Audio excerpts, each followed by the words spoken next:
Et enfin, sous la protection et avec l'aide de l'esprit de l'origine, on ne peut plus se sentir seul, perdu, en manque de savoir ou de savoir-faire. De plus, le constellateur se relie toujours à ceux qui ont été ses propres maîtres.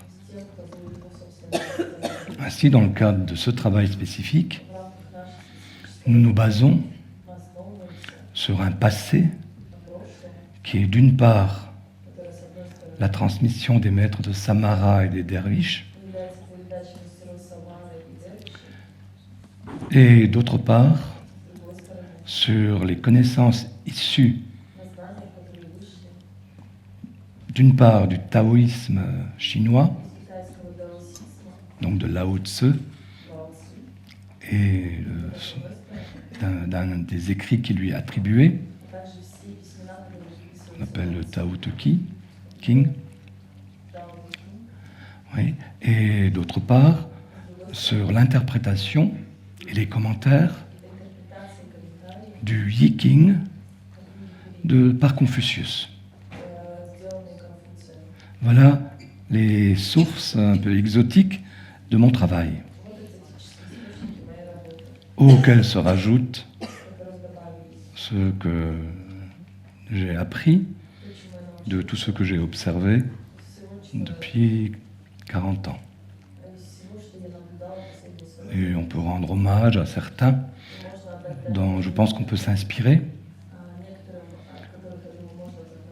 Le personnage le plus connu dans le cadre des constellations est Bert Hellinger. Disons qu'il a été un excellent représentant de commerce pour les constellations à travers le monde.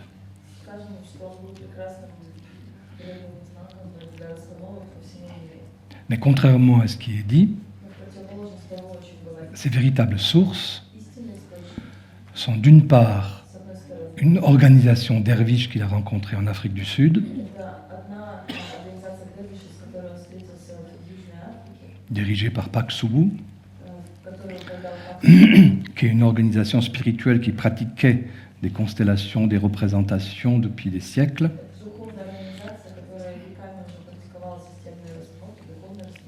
Et d'autre part, son étude du Yiking en particulier. Ensuite, sa formation de prêtre, puis de psychothérapeute, qui pratiquait des thérapies familiales, lui ont permis de montrer sa pratique originelle qu'on appelle les constellations selon Bert Hellinger.